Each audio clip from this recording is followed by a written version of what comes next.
What if you're someone who says, you know what? I believe in a common meaning. I believe there's something meaningful. I believe in something. I believe in something. I don't think I refuse to believe this is all an accident.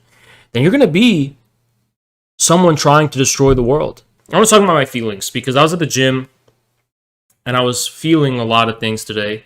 And the reason I was in my feelings is usually it's actually the main reason I'm ever, the only time I'm ever in my feelings, the only time I'm feeling a little bit sad, a little bit down, is when I think about this wild, retarded world we live in. And I'm not even kidding. The mental retardation of other people is a source of depression for me.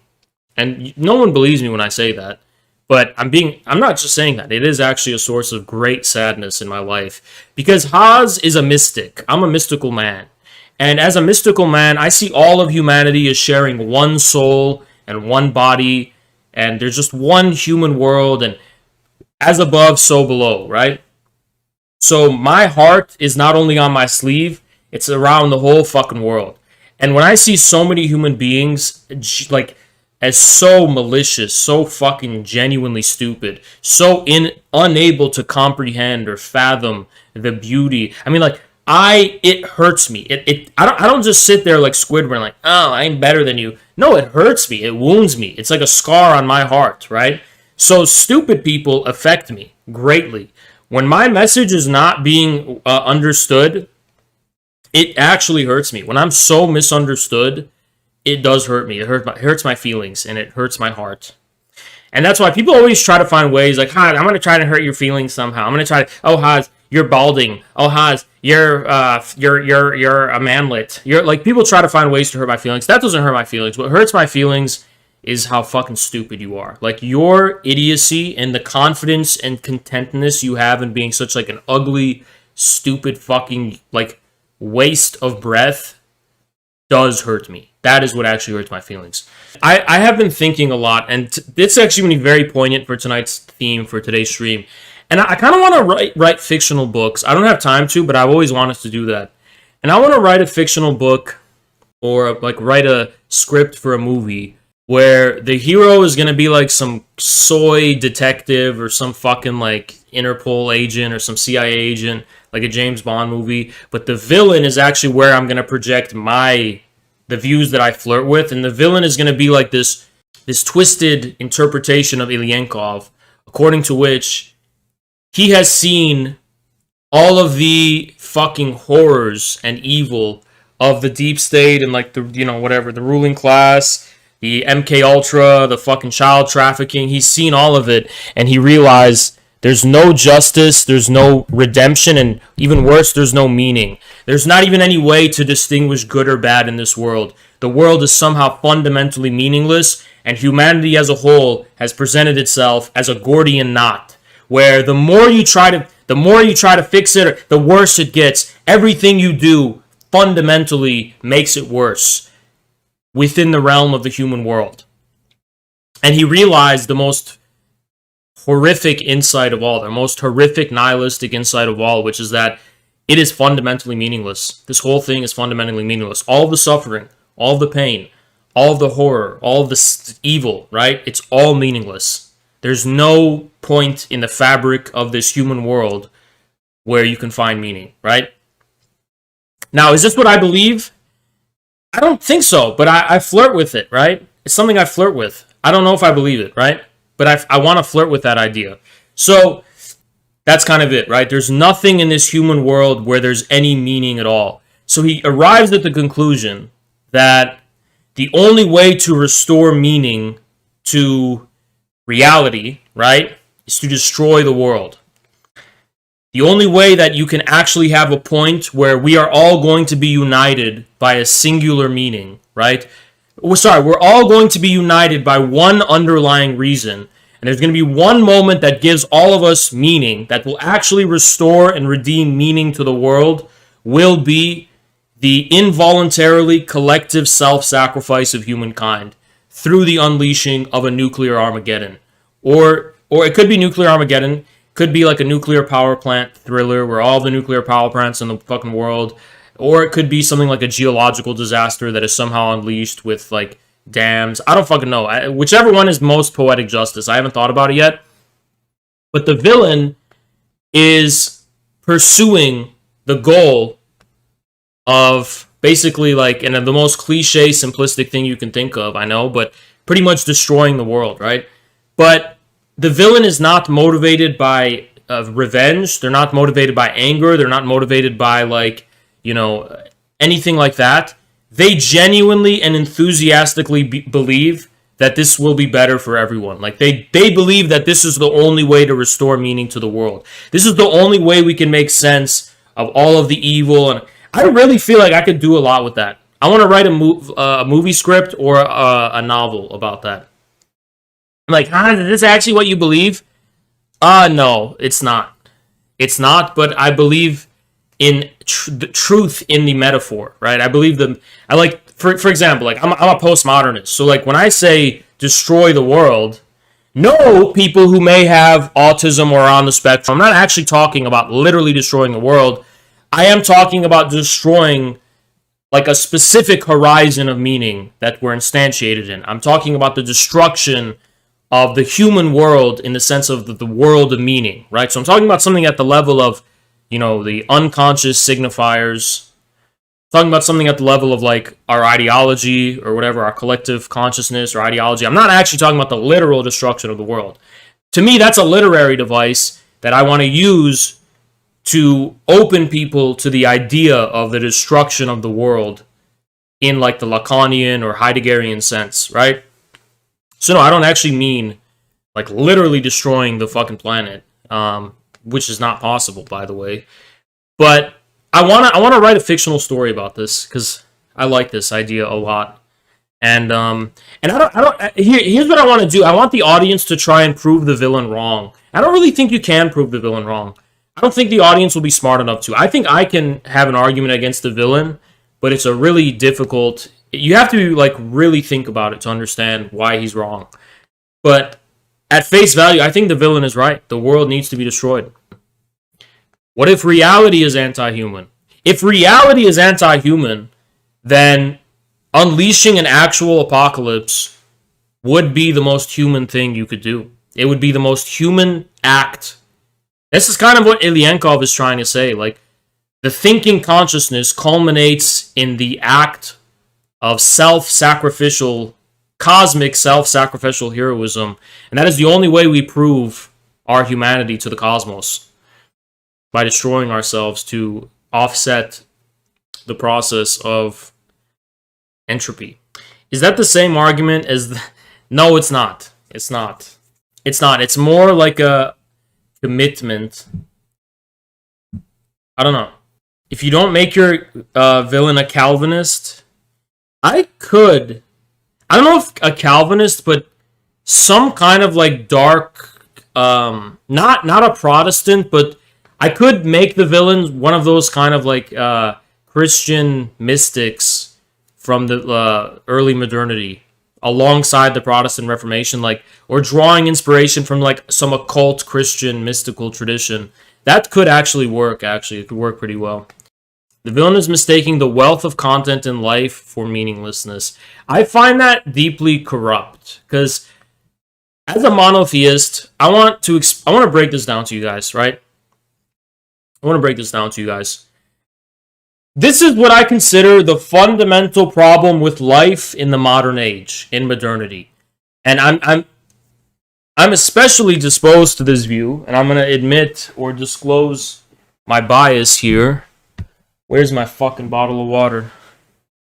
I'm going to admit my bias here because this is coming from the perspective of a media influencer. I'm a guy in media, so I'm an influencer. So, of course, I'm going to be biased to this perspective. But it's a problem of translation. Somehow, this is the problem with life in modernity. Ready? So, within us, we harbor some kind of meaning, right? We have something that we consider meaningful that we want to express to the world. We want to tell the world something, right? But the tragedy, of course, is that the world interprets what we give to it in a completely different way from what we conceived it as. Like, we want we have something inside of us that we want to like show to the world, or we want to be we want it to be recognized. There's something about us, namely our humanity, that we want to be recognized for. We want to be recognized as human, right? But we are recognized in a way that is fundamentally different from what we actually are. And in a sense, in a literary sense, I think that is worthy of the extinction, complete mass extinction event. On a literary level, I think it is. Because that will be the only thing, that can be the only thing that basically establishes one indisputable. I think here's why I think it's beautiful, right? Because there's the translation error isn't just bypassed, it's turned against itself. Whereas it's like, doesn't matter what the intention was behind the nuclear whatever disaster, it affects all of us in the exact same way.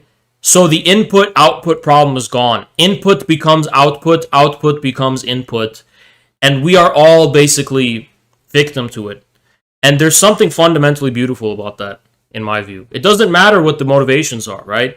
The fact that it happened and it's unavoidable is enough for me, right? And then how do you interpret that on a literary level? It's kind of something like Mao's Cultural Revolution, right? It's this one event that happens.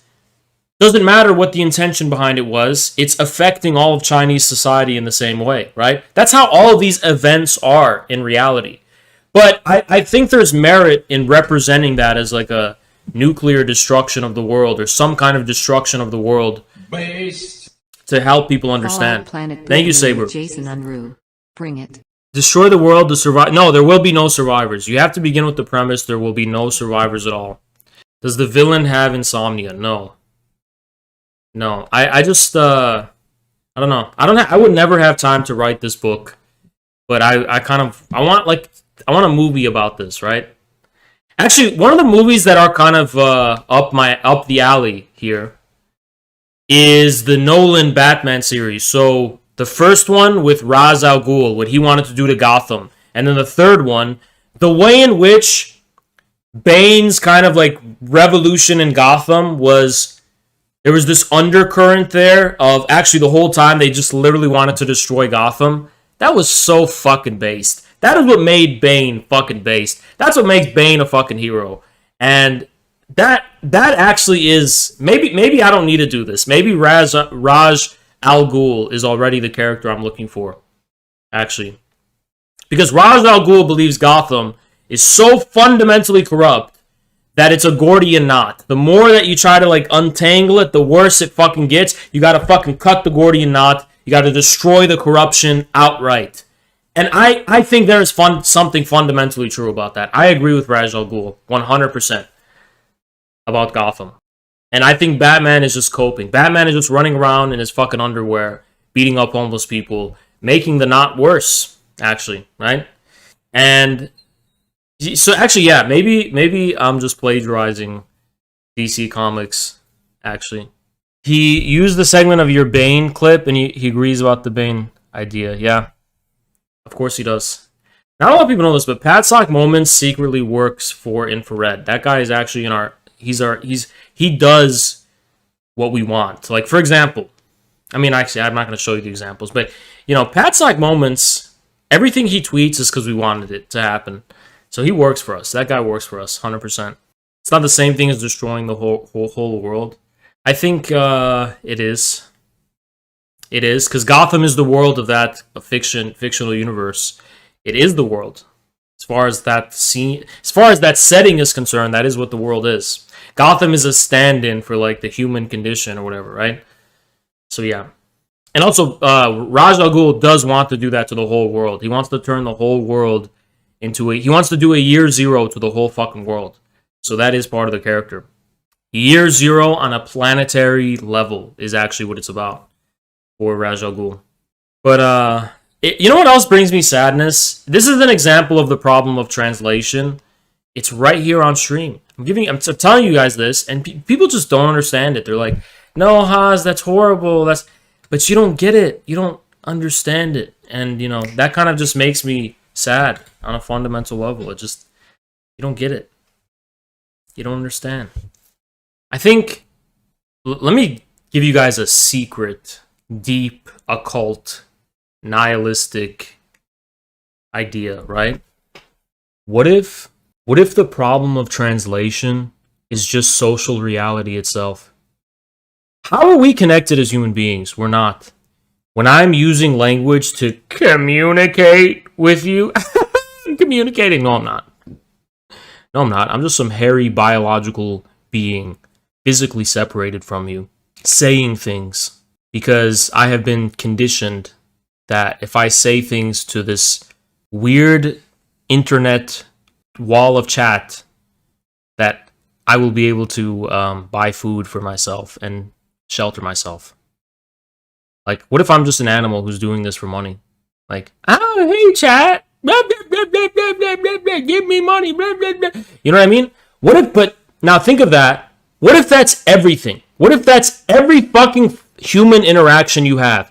Every social interaction you have? What if it's all accidental? What if we're just all fundamentally separate beings and all of our communication is accidental? It's all, there's no actual point of communication. There's no point of communion. There's no point of community. There is no community. There is no socius. We're all just separate animals using language to miscommunicate for reasons we can never possibly express to one another.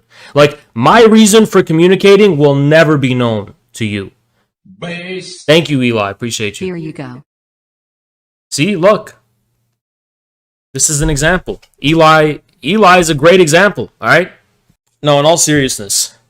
Think about it. Think about this. I think this is worthy of thermonuclear apocalypse. Look, think about it. And this is what that fucking cringe anime Evangelion was about. I'm pretty sure that's what it was about, right? But, and Kantbot is so right. He says it's like the most disgusting he's so fucking right about that. But when I'm speaking to you right now, I'm speaking to you guys right now, right? I'm speaking to you. Okay. Where I'm coming from has nothing to do with the world in which my voice enters your phenomenal horizon. You're sitting at home listening to my voice, right? Okay, you're hearing what I'm saying. That has nothing to do with anything that has nothing to do with me. I have nothing to do with the way in which how I figure in your, I have nothing to do with it. There's no communication going on here. There's no connection between us. There's no connection between us. There's no connection between us. That means all of our language is meaningless and a joke. It's all a comedy. It's all a fucking tragedy. That's what it would mean.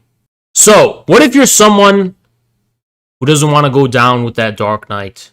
What if you're someone who says, you know what? I believe in a common meaning. I believe there's something meaningful. I believe in something. I believe in something. I don't think I refuse to believe this is all an accident. Then you're going to be someone trying to destroy the world. You're going to destroy the world. The reason you're going to destroy the world is because you're going to prove that there is a moment in which communication is possible. Our communion as a species happens in the splitting of the atom. That is where our communion actually is. It's away from us. That's what our communion is. That's our communication. However we interpret the atom bomb, doesn't matter. It's there for all of us. And the reason it has to be some fatal event, like a nuclear or a geological, doesn't matter, a meteor, doesn't matter what it is. The reason it has to be something like that is because of this. It has to be something like that because it's going to destroy our ability to have differing interpretations. Thank you, Harold. It will be very hard. No more messenger, no more WhatsApp. We will go back to the era of antennas. Palestinian Putin saw a nuke as paper tiger. That's based, Harold. But I'm kind of talking about something different. Thank you so much, Harold. But I'm kind of talking about something different here. You see, what I'm talking about is way more abstract, kind of way more philosophical, I guess. But let me explain to you, right? Let me explain to you what I'm saying. It has to be a destructive event. rather than something we can, because the minute we can make something of the event is the minute we go back to square one of the problem of communication. So this one moment of communion that we will have, which will be a singular event horizon of complete thermonuclear apocalypse, will end it all. It will be the communion we have. We will, the separation of us as a species will never be possible again. That communion will be what we are. And Ilyenkov doesn't say this directly, right? But this is the thrust of his direction. Ilyenkov is profoundly disillusioned with communism, right? And he took his own life, right, for reasons like this. Everything has already become nuclear. Yeah, so, okay, now, so I'm giving you this very striking, very dramatic, very harsh example of nuclear war. That's what I'm giving to you right now, okay? But before you become a psycho and just like actually think about doing this, I want to broaden your horizon about what that could possibly mean, right? What if somehow the resolution to the problem of communication is a collective acknowledgement of a distance? What if that's what solves it? So instead of requiring an actual thermonuclear apocalypse, we do something harder. Because I think for the Western subject, an apocalypse is easier than what I'm proposing. So don't fucking, this is not a cope. This is way fucking harder. Even you, chat, don't know how to do this. Right? What if I propose to you something way more painful, way more difficult, and something which takes way more resolve than just destroying the world in flames, right? Thank you, NB. Death is the necessary precondition for resurrection. What if I propose to you that the object of communication no longer is the other? I don't care about, I don't care about your specific instantiation of experience anymore, because I recognize an unbridgeable distance between us. And what if that distance can be given expression somehow? What if we can name that distance?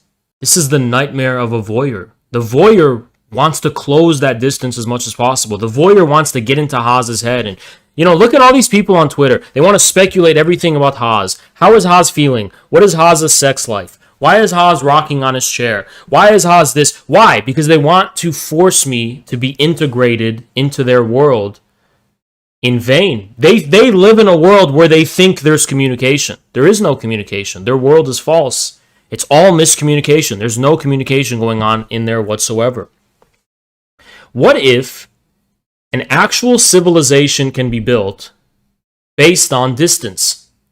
Based on the fact that we no longer seek to communicate to another person. We only communicate with a common object. That object being labor, right? What if I told you that is what civilization is? What if I told you that is what defined all of human history and all of human civilization since before the modern era? What if I told you that is already what civilization always was? What if I told you that's also what religion was? What if I told you that's what God is? That common object, that common orientation away from the other and toward some unknowable beyondness, which we conceive as a reservoir of good faith. This is the reservoir within which we can actually have good faith. We can give our neighbor, the neighbor about whom we can know nothing, right? Good faith. That you are a human being. I don't know what your world is. I don't know what the fuck is going on with you, but I'm going to assume that there's something meaningful about your existence, and there's something human about it that I share with you. Now, what is it that I share with you? Only God knows. That's what God is. Now, you can understand what the Bible says when it says, love thy neighbor. This is what it means. Give your neighbor the benefit of the doubt. This is what the Bible says when it says, love thy neighbor. It doesn't mean domesticate your neighbor, make your neighbor familiar. You can't make your neighbor familiar. There's a gap between you and your neighbor. That's why it's your neighbor. But if you can love your neighbor, that means you love your neighbor despite the fact that they're your neighbor. You're not trying to bridge the distance and be like, some image board stalker trying to like peep in your neighbor's window or some shit, figure out what's going on in their lives. No, they're your neighbor. You've accepted that you will never be able to bridge the gap between you and your neighbor. And yet you still love your neighbor. See, I insist upon a fantasy of nuclear annihilation of the world because a lot of you can't accept that you have neighbors. The only way you'll be able to accept you have a neighbor is if you think about the end of the world, the destruction of the whole world, which will dissolve every pretense you have ever had of being able to know another human being. You can know nothing about another human being. Our internet is designed to impose on us the exact opposite view. Look, guys, I've been here firsthand. I've seen what the public has said about me. I've seen all the ways people have speculated about me in my private life, all the things that they've said. And there's something tragical and yet so bizarre about the fact that they're wrong. Like, I'm not just trying to say this as like a petty, egotistical thing of my, like, people are fucking wrong about me. I'm sorry, you've got me wrong. You don't know anything about me is the truth. You just don't. There's nothing you could get from my streams that will allow you to accurately deduce any aspect of my life at all. And how do I know that? I am the one bearing witness to that fact in real time. Like, there's nothing you could know about me. Everything you speculate about me is so fucking wrong. It is so fucking wrong. And I have proof of that, at least within the scope of my experience. It's just fucking wrong, right? Like, Haas is just bitter and resentful that he can't get a girlfriend. Like, I've read... It's like, if you knew how wrong that was, it's tragical. Like, I am the one who rejects relationships. I'm the one who tells girls, no, we can't fucking have a relationship. I don't do that shit. I'm the one who does that, right? In my experience, it's... What else? So Hans is rocking his chair because he needs the soothing... No, No, that's not why I'm rocking my fucking chair. Like, that is just so beyond the mark. That is so fucking beyond the mark. Oh, Hans is just miserable because he's lonely. No, I was happy when I was lonely. All of my misery comes from the fact that I have to be around others now. I don't like being around others. I don't like the public. I hate the public. I'm going to be honest with you guys. Chat, I'm going to be real to you, okay? I don't like the public. I just don't. I hate the fucking internet. I actually despise them. I think this whole thing is a collection of filth, poison, smut, decay, and degeneracy. And I fundamentally resent it. And the happiest I've ever been in my entire life was when I had the least amount of social connections, the least amount of social exposure, the least amount of participation in any social discourse at all. That was when I was happiest in life. And I mean that. That is actually where I was I was never more happy than when I never had anything to justify or explain to anyone. That was when I was just the happiest. You know that scene in Snowpiercer where Chris Evans gets to the final what do you fucking call it? The end of the train with the conductor or whatever. And the conductor is basically going behind him. He's like, have you ever truly been alone? Have you ever been able to be alone? Because it's like a crowded fucking train he's been living in his whole life. And he's like, he's trying to tempt him basically with the power. Like, you'll be able to be alone, basically. Like, have you ever felt what it's like? The peace and quiet of being able to be truly alone? I think that is where human happiness is, actually. Human happiness is when you're alone, right? And people are like, Hans, what about marriages? What about happy marriages?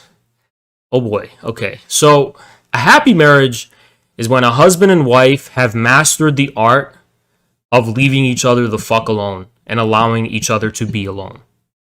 That's actually what a happy marriage is. A happy marriage is when husband and wife have perfected the art of ignoring each other. And every unhappy marriage comes from the fact that the husband and wife do not give each other the space to ignore each other. That is Just facts. And if you don't understand this, you know nothing about life. If you don't get this, you know nothing about life. We are actually happiest when we're alone. And the reason people are lonely isn't because being alone is the problem. The problem is that you need some way of proving your work is good, right? That what you're doing it matters, or your work is good, right? But that's the kind of spirit, that's what Hegel calls the spiritual animal kingdom. People don't understand this, though. They really have neglected this. Hell is other people. That's so fucking true. That is so fucking true.